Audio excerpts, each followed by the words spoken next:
Morning students, myself Dr. Bharat Singh Meena, assistant professor in chemistry, government college Kota.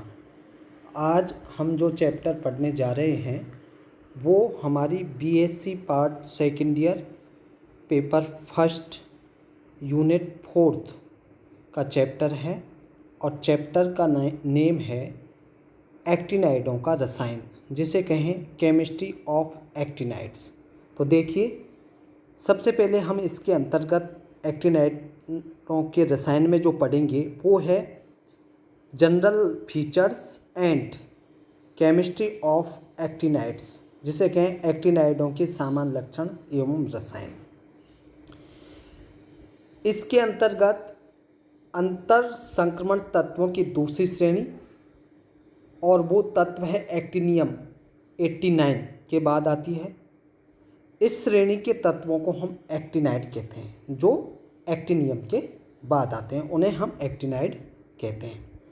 Actinide तत्वों में electron कहाँ से बढ़ना स्टार्ट होता है? 5f कक्षकों से। और लैंथेनाइडों की भांति इनमें भी 5f एवं 6d कक्षकों के मध्य बहुत कम ऊर्जा अंतर होने के कारण क्या होगा? 6d के इलेक्ट्रॉन 5f व 6d कक्षकों में स्टेबिलिटी के बिहाव पर ट्रांजिशन करता रहता है। लैंथेनाइडों की भांति इनमें भी एक्टिनियम एक्टिनाइडों का सदस्य तो नहीं है, लेकिन क्या है, तुलना करने के लिए हम इसका भी अध्ययन साथ में ही करते हैं। किसका? एक्टिनियम का। इलेक्ट्रॉनिक विन्यास देखें अब इनका, एक्टिनाइड सीरीज के एलिमेंट्स का। एक्टिनाइडों का सामान्य या आदर्श जिसे कहें इलेक्ट्रॉनिक विन्यास इस प्रकार से हम लिख सकते हैं। Radon 5f0 to 14, 6d0 to 2 and 7s2। Actinium का अगर इलेक्ट्रॉनिक विन्यास पर आप फोकस करेंगे तो देखिए, एक्टिनियम 89 और इसको 1s2 से जनरली हमारा इलेक्ट्रॉनिक विन्यास स्टार्ट होता है और लास्ट में ये 6s2, 6p6, 6d1 और 7s2। यहाँ देखें 5f0 है, 6d1 है, बाकी सारे फुलफिल है। इसके बाद एक्टिनाइड के विन्यास में चूँकि परिवर्तन कहाँ देखने को मिलेगा आपको? 5f, 6d और 7s बाह्यतम कोश हैं। और आप देखेंगे तो यहाँ 1s2 से लेके 6s2, 6p6 और इसमें से अगर हम 5f को हटा दें तो ये 86 रेडॉन का इलेक्ट्रॉनिक विन्यास है। तो हम इसको इतना बड़ा लिखने के बजाय हम इस प्रकार से लिख सकते हैं कि 86 नंबर तक तो रेडॉन लिख दें सीधा, और बचे हुए इलेक्ट्रॉन के लिए 5f0, 6d1 और 7s2 लिख सकते हैं। जैसा एक्टिनियम के लिए हम इस प्रकार का देख सकते हैं, 89 रेडॉन और ये आपका इलेक्ट्रॉनिक विन्यास, इस प्रकार से भी हम इसको लिख सकते हैं। इसी के बाद एक्टिनाइडों के इलेक्ट्रॉनिक विन्यास आप देखें तो TH थोरियम, जिसका एटॉमिक नंबर 90 है, उसको भी हम रेडॉन लिखेंगे। और उसके बाद 5f0, 6d2 और 7s2 लिख सकते हैं। बाद में आ जाएगा आपका PA, जिसका एटॉमिक नंबर 91 और इसका नाम है प्रोटैक्टिनियम। ध्यान रखें, ये नाम आपको अच्छे से याद रखने हैं और ये भी इस प्रकार से लिख सकते हैं। देन आपका यूरेनियम 92, देन उसके बाद 93 पे नेप्ट्यूनियम, 94 पे प्लूटोनियम और 95 पे अमरेशियम। इसी क्रम में हम आगे तक जाएंगे तो लास्ट में एक्टिनाइड सीरीज का जो एलिमेंट है वो रहेगा लॉरेंशियम और उसका एटॉमिक नंबर है 103 और इसका इलेक्ट्रॉनिक विन्यास पे आप नज़र डालें तो ये रहेगा रेडॉन और उसके बाद 5f14, मतलब 5f भी कंप्लीट भरा हुआ है, 6d1 और 7s2, ये आपका लॉरेंशियम है। अब हम बात करते हैं एक्टिनाइडों के इलेक्ट्रॉनिक विन्यास के साथ साथ हम आप देखेंगे तो यहाँ पर इनके ये तत्वों के नेम हैं ये इनकी सिंबल हैं कि एक्टिनियम को Ag से ये इनका सिंबल है, ये इनका एटॉमिक नंबर है। देन इलेक्ट्रॉनिक विन्यास और इनकी अबाउंडेंस प्राप्ति प्रचुरता किस रूप में होती है, किस रूप में ये पाए जाते हैं, उसके लिए ये टेबल है, इससे हम देख सकते हैं। इसके बाद बात आती है यूरेनियम 92 के बाद आने वाले समस्त एक्टिनाइड कैसे एलिमेंट हैं? अस्थायी रेडियो एक्टिव तत्व। ध्यान दें, किसके बाद? यूरेनियम 92 के बाद आने वाले जो भी एलिमेंट हैं वो रेडियो एक्टिव हैं और अस्थायी हैं और ये प्रकृति में नहीं पाए जाते हैं। ध्यान दें, जो 92 है यूरेनियम, उसके बाद जो एलिमेंट होंगे वो प्रकृति में नहीं पाए जाते हैं। प्रकृति में उपलब्ध सबसे अधिक परमाणु क्रमांक वाला तत्व है तो वो कौन सा है? यूरेनियम। इसके बाद के समस्त तत्वों को कैसे कैसे प्राप्त किया? वैज्ञानिक नाभिकीय अभिक्रियाओं द्वारा जो आपकी लेबोरेटरी है उसमें संश्लेषित करते हैं। यूरेनियम 92 के बाद आने वाले इन संश्लेषित तत्वों को हम क्या कहते हैं?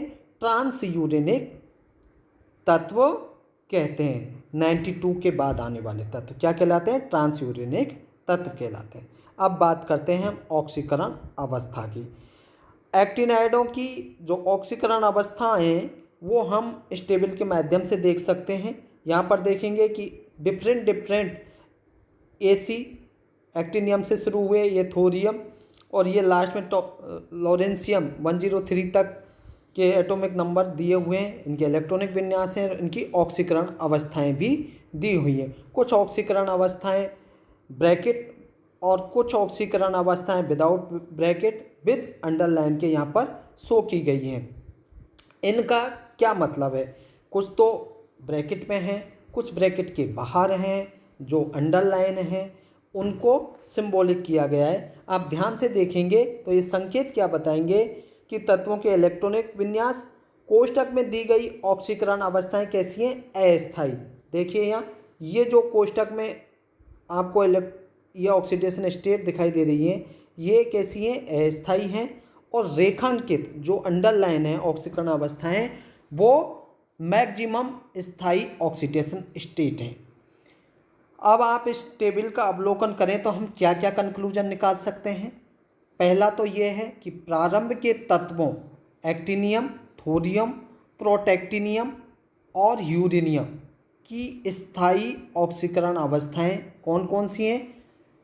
+3, +4, +5 और +6। ये प्रारंभिक हैं। प्रारंभिक एलिमेंट में देखें आप +3, +4, +5 और +6 ये आपकी स्थायी ऑक्सीकरण अवस्थाएं। ये तत्व अपने समस्त बाह्यतम इलेक्ट्रॉनों को बंद बनाने में प्रयुक्त करते हैं। बाह्यतम कोष के कौन कौन से हैं? 5d के, 6d, 5f के, 6d के और 7s के। ये बाह्यतम कोष के इलेक्ट्रॉनों को बंद बनाने में प्रयुक्त करते हैं। सेकंड, नेपट्यूनियम Np, हालांकि +7 ऑक्सीकरण अवस्थाएं शो करता है नेपट्यूनियम, लेकिन यह अवस्था ऑक्सीकारक होती है। इसकी स्थायी ऑक्सीकरण अवस्था +5 ही होती है। ध्यान दें, नेपट्यूनियम की स्थायी ऑक्सीकरण अवस्था कितनी है? +7। सो तो ये +7 करता है लेकिन स्थायी इसकी +5 है। नेक्स्ट बात करते हैं हम प्लूटोनियम भी कौन कौन सी कहाँ से कहाँ तक शो करता है? +3 से +7 तक की ऑक्सीकरण अवस्थाएं ये शो करता है, लेकिन इसकी भी जो सर्वाधिक स्थायी अवस्था है वो है +4। इससे आगे हम देखें अमरेशियम भी +2 से +6 की ऑक्सीकरण अवस्थाओं को प्रदर्शित करता है, लेकिन इसकी व इसके बाद वाले लगभग सभी एक्टिनाइड कौन सी ऑक्सीकरण अवस्था स्थायी बताते हैं? +3 ऑक्सीकरण अवस्था इनकी स्थायी होती है, अमरेशियम और इसके बाद आने वाले एलिमेंट की। नेक्स्ट हम एक और विशेष बात याद रखने की है कि एक्टिनियम की +3 ऑक्सीकरण अवस्था अर्थात जिसे कहें 5f0 विन्यास कैसा है? 5f0 का मतलब रिक्त F कक्षक है और अत्यधिक स्थायी अवस्था है। जबकि NO देखें, नोबिलियम की +2 ऑक्सीकरण अवस्था जो कि F14 विन्यास जो कि पूरा भरा हुआ है भी अत्यधिक स्थायी है, लेकिन अमरीशियम की +2 ऑक्सीकरण अवस्था और बर्केलियम की +4 ऑक्सीकरण अवस्था दोनों में क्या हो रहा है, अर्धपूरित F कक्षक होते हुए भी अधिक स्थायी नहीं है। लैंथेनाइड की तुलना में एक्टिनाइड अधिक ऑक्सीकरण अवस्थाएं शो करते हैं। उच्च ऑक्सीकरण अवस्था में तत्व कौन से बंध बनाएंगे, आयनिक बंध के बजाय सहसंयोजक बंध बनाएंगे। इसका क्या कारण है? इसके निम्न कारण कोई भी हो सकते हैं। देखिए, 5F कक्षकों का नाभिक से विस्तार 4F कक्षकों की तुलना में अधिक होता है।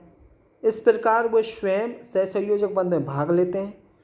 4F कक्षकों की तुलना में 5F कक्षक स्थान में अधिक विस्तार कर सकते हैं। सेकंड, 5F 6X 7S तथा 7P कक्षकों में ऊर्जा का अंतर इतना कम होता है कि इतनी ऊर्जा इन्हें रासायनिक बंधन से मिल जाती है, ध्यान दें, और वे सहसंयोजक बंध बनाने में भाग लेते हैं। इसी प्रकार से एक्टिनाइडों के विभिन्न रेडॉक्स विभव के बोल्ट को भी हम समझेंगे। देखिए यहाँ पर इस प्रकार से एक्टिनियम Ac+3 -2.6 वोल्ट और ये एक्टिनियम। इसी प्रकार से थोरियम को देखें, TH4+ -1.9 भी और ये TH। यूरेनियम के तीव्र अम्लीय माध्यम में विभिन्न रेडॉक्स विभवों के मान हैं। तो इस प्रकार से हम इस डायग्राम के माध्यम से इनके रेडॉक्स विभवों को भी देख सकते हैं। इसी प्रकार से प्लूटोनियम के लिए भी विभव चित्र दिया गया है, उसके लिए भी हम इनके रेडॉक्स विभवों के मान देख सकते हैं। देन प्लूटोनियम का विभव चित्र इस प्रकार से है। अमरीशियम के लिए इस प्रकार से वैल्यूज आ रही हैं रेडॉक्स विभव की, और आप देखेंगे कि इन वैल्यूज के आधार पर हम इनकी रेडॉक्स विभव का पता लगा रहे हैं, और साथ ही इन विभव चित्रों में दिए गए इलेक्ट्रॉन विभव के मानों से del G -/F = -E जो इसका फॉर्मूला है, समस्त आयनों के लिए मुक्त ऊर्जा को कैलकुलेट करके उन्हें ऑक्सीकरण अवस्थाओं के विरुद्ध अगर हम आलेखित करें तो यूरेनियम, प्लूटोनियम,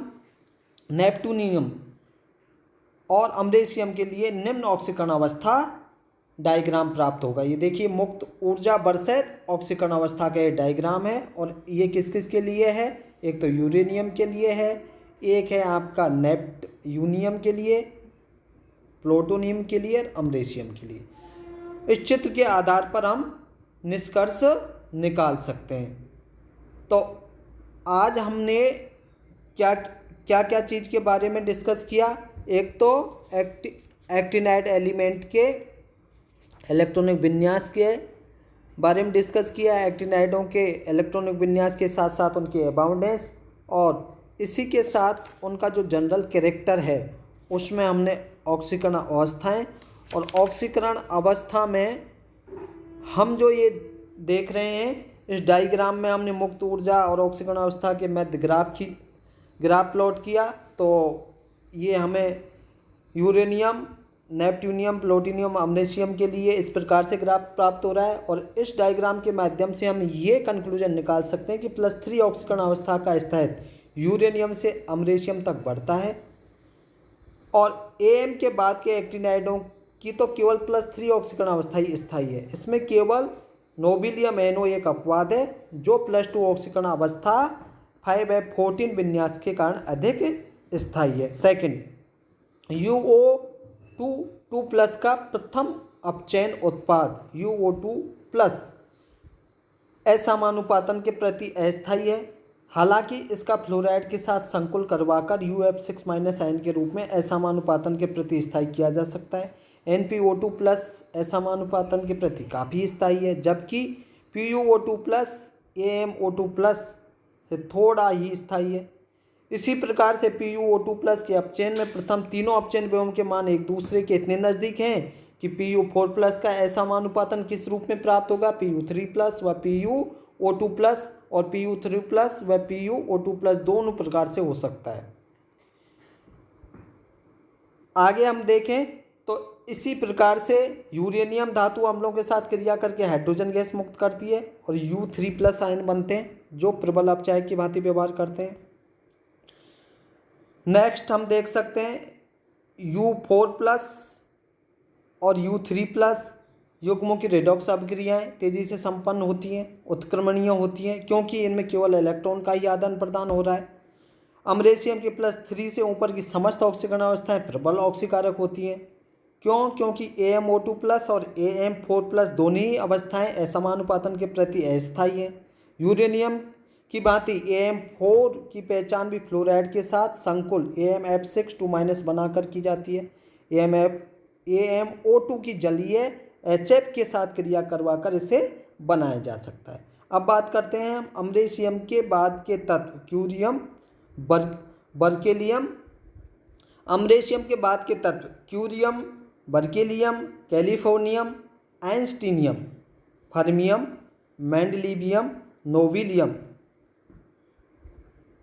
युग्म का मानक अपचयन विभव इस टेबल में आप देखेंगे तो इस प्रकार से हमें प्राप्त होता है और इस टेबल को से हमें ये स्पष्ट जानकारी मिलती है कि परमाणु संख्या बढ़ने के साथ इनकी +2 ऑक्सीकरण अवस्था के लिए मानक इलेक्ट्रोड विभव E- के मान भी बढ़ते जाते हैं और NO2 प्लस आयन के E- के मान धनात्मक होते जाते हैं। यह अपचायक के स्थान पर ऑक्सीकारक की भांति व्यवहार करता है और NO2 प्लस जैसा ये हमने पहले भी बात की थी कि F14 विन्यास के कारण अत्यंत स्थायी है। तो आज के लेक्चर में हमने डिस्कस किया जनरल कैरेक्टरिस्टिक्स में, एक तो एक्टिनाइडों के इलेक्ट्रॉनिक विन्यास में और दूसरा हमारा पॉइंट था ऑक्सीकरण अवस्थाएं। नेक्स्ट लेक्चर में जो हम डिस्कस करेंगे वो जनरल कैरेक्टरिस्टिक्स का ही पार्ट है और वो रहेगा हमारा प्रारंभिक बिंदु रहेगा हमारा मैग्नेटिक व्यवहार। Thank you.